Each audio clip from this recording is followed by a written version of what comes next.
Juries don't like liars. Trials are about credibility. If they find that she just was dishonest and lied on one single point of evidence, in this case, in her testimony, the jury instruction says that they are allowed to discount her entire testimony. It seems insurmountable. It seems like this case cannot be settled. Juries hate dishonesty, and trials live or die on credibility. Right now, Blake Lively is in serious trouble for allegedly bribing not only the media, but also attempting to sway judges behind the scenes. Her testimony won't even count. And that is that's a harsh reality, because if the jury chooses not to listen to anything she has to say, she's the best witness in this case. So her testimony is super important in this case. And if you can show the jury that she's lied, juries don't like liars. Trials are about credibility. Trials are about the truth, and juries want the truth. And if you lie to them, they will hold it against you. She supposedly tried to strong-arm the legal system, hiding critical evidence just to maintain her phony victim image. The moment the jury suspects she lied about any piece of evidence, they're allowed to ignore her entire testimony. And that's why you think, like you mentioned before, that you think this video is the most damning evidence that Baldoni has so far. I think so, and it's better than words. Number two, the SH has nothing to do with taking over the movie, even though she doesn't deny that she took over the movie. Of course, it'd be probably impossible to do that. Okay, so I was able to read the amended complaint, which, by the way, it's very abnormal. It's almost 180 pages, 400 and some odd paragraphs. Complaints are not normally that long. But this one has to be for public consumption. So it kind of makes them look like they're trying to take that video, now that it's out, and kind of spin it in a different direction. And at this point, the truth is coming out, making her downfall feel all but guaranteed. Blake Lively had changed some stuff up in her amended complaint. Now she is describing that dancing scene very differently than she did in her first complaint. Blake Lively made, and she lied in their minds about what occurred during that dancing scene, because she wasn't aware that there was audio that would maybe explain and give some context to what was happening there. So of course she changes her in her amended complaint, she changes the view of it a little bit. She's basically turned into Hollywood's worst-case scenario, which is impressive given her lackluster acting record and a handful of flops. But this isn't just about bad career decisions. It's about bribery, corruption, and getting called out under oath. Really what they did is they said, well, yes, all of that happened, but when Baldoni was in that scene dancing, he wasn't in character, and she was being forced to act as though she loved him, which is, in my mind, just acting. And so rather than saying that these horrible things happened, now they're saying, well, no, yeah, but she didn't want that, and he wasn't really in character, and it wasn't within the context of what it should have been. So they're trying to skew it kind of a different way. Number four, the smear campaign designed by Baldoni's team was intended to derail the SH claims that Lively brought later in time, which seems a little odd to me. Her bad press came in early August, and yet the complaint to the CRD didn't happen till December 20th. We've all seen celebs slip out of sticky situations, but Blake reportedly messed it up so badly that the judge himself blew the whistle on her nonsense. That move basically made her testimony worthless, which is catastrophic since she was supposed to be the star witness. That's Blake Lively's PR firm begging to be let go of the case. I think actually they may have the worst messages of all. If they find that she just was dishonest and lied on one single point of evidence, in this case, in her testimony, the jury instruction says that they are allowed to discount her entire testimony, because jurors are very bright, especially collectively. When they're all together, they all come from varied backgrounds. They're the smartest people in the room collectively, and they generally get the right result.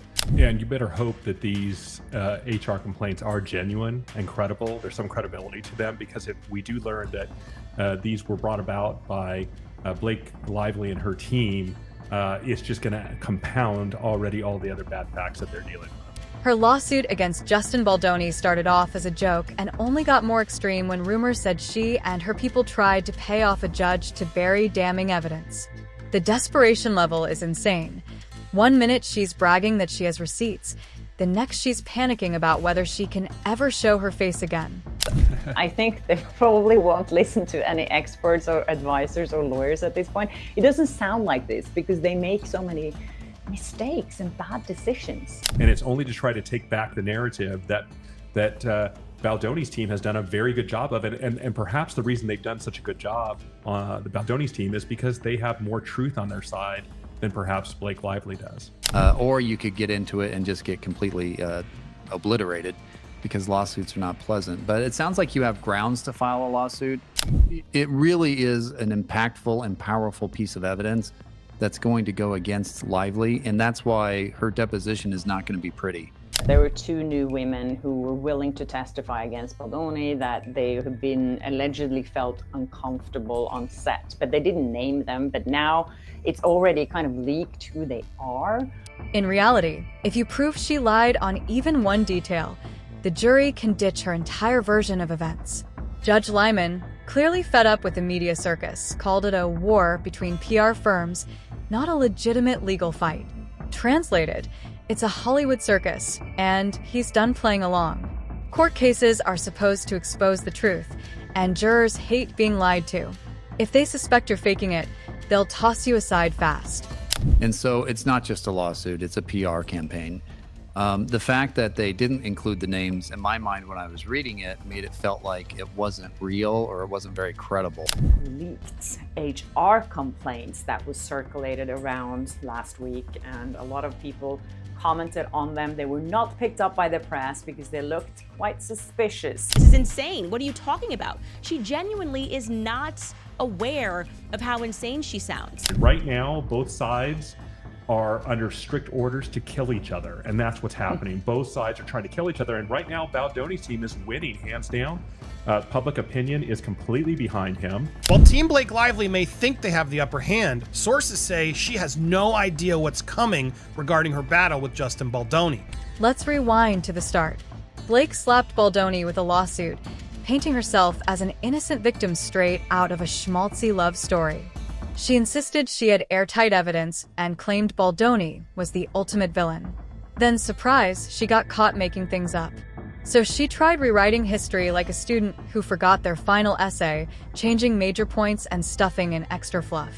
She ended up filing a revamped complaint that felt more like sloppy fan fiction than real legal paperwork.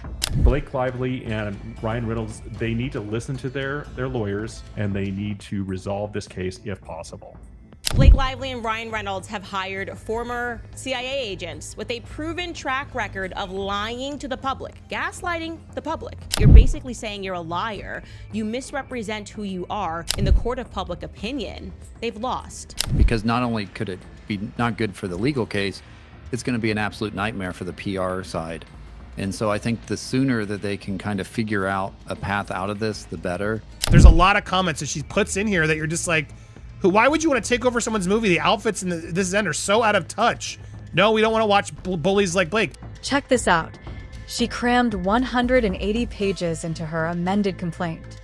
Typically, lawsuits like this run 20 to 25 pages.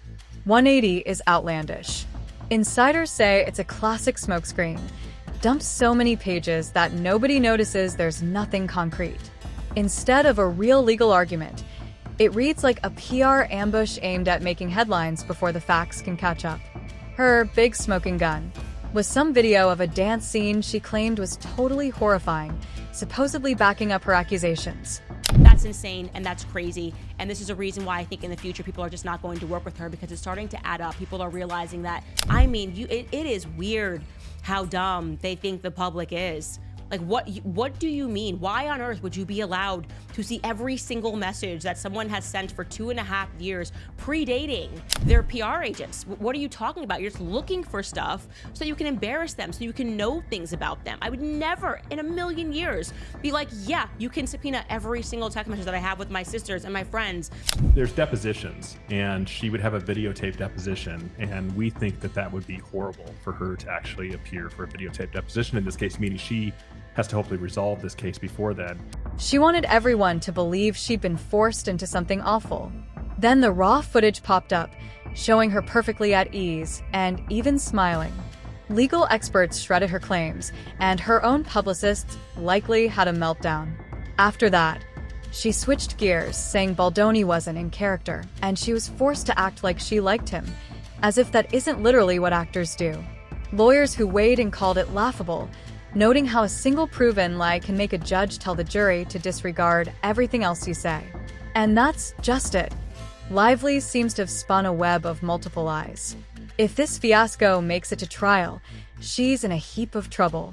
Rather than accept defeat, she allegedly tried a next-level trick, bribing the court. Suddenly, her legal team demanded something called attorney's eyes only, meaning only lawyers, neither Blake nor Baldoni themselves, could see certain documents. You don't ask for that unless you're hiding something huge. Word on the street is there are 100 million reasons she wants things kept in the dark, which sounds like hush money. Judge Lyman basically told her no, stressing that courts serve the public, not the private interests of a famous actress. That's ironic, because Lively and her husband Ryan Reynolds kicked off this whole PR war by feeding the media a sob story where they cast themselves as victims. But once the narrative swung away from them, they yelled for privacy and special legal treatment because they're rich and famous. Lawyer Brian Freeman shut them down, reminding them that the law doesn't have a VIP lane. In other words, they can't just buy a neat, tidy ending. As her case goes downhill, she's trying everything, rewriting her accusations, pumping out new stories, and apparently waving cash around. None of it's working. The judge sees through it. The press is less sympathetic, and the so-called victim facade is falling apart. The problem? Once a jury thinks you're lying, you're finished. No Hollywood glamour can fix that. Then we hear about two mysterious, secret witnesses, unnamed actresses who supposedly have dirt on Baldoni. But they're not listed in the legal filing, and no major outlet would touch the story. If these people were legit, they'd be named. Observers tagged it as another PR stunt, one that only makes Blake look more desperate. As if the madness wasn't enough, Lively's team also accused Baldoni of toxic positivity, basically saying he's suspiciously nice. That's how far off the rails this has gone. Being too friendly at work is apparently a major sin in Blake's world. It's no shock that everyday folks are siding with Baldoni. Her claims have become absurd, pushing her lawsuit from scandal into full-blown parody. In what might be the biggest sign of panic, Blake supposedly hired former CIA operatives to fix her PR meltdown. Let that sink in. She's treating this like some cloak and dagger operation. Meanwhile, even top PR agencies wanted nothing to do with this fiasco because it's become so radioactive. When professional spin doctors walk away, you know the ship is sinking. So what's she covering up? The common theory is that there's something seriously damaging lurking in her private files. Remember, she and Ryan manipulated the press early on, getting the New York Times to run pieces, making her look blameless. Now, even the judge calls it a publicity stunt, not a real case. Then there's the whole question of subpoenaing Taylor Swift's messages, suggesting something bigger might get exposed. If the court refuses to seal these records, all that evidence could go public, and Blake might be forced to settle just to dodge total humiliation. If she actually gets deposed under oath, any contradiction could destroy her. She's altered her account of events so many times that it's likely she'll slip up. That's how a star loses a lawsuit in the most public way possible. And for once, we might see a celebrity actually pay for orchestrating a bogus scandal. She manipulated headlines, tried to buy silence, and toyed with legal rules to hide her own wrongdoing, only to watch it blow up. At the end of the day, cash and celebrity status can't bury the truth when the court insists on transparency. Lie once and you're done. That's exactly what's happening. A star turning a lawsuit into a personal PR machine, only to watch it implode. Maybe she'll settle, or maybe she'll crash and burn at trial, but her credibility is already in shreds. The public isn't buying her victim act anymore, and this whole meltdown just shows the dark side of Hollywood PR. The bottom line? You can't erase reality with big money or big fame. Courts and juries aren't that gullible. Judges don't like having the wool pulled over their eyes, and once your credibility is shot, you're finished. Blake Lively might go down in history as the star who tried to wage a Hollywood PR war in the courtroom and lost, proving you can't run from the truth forever.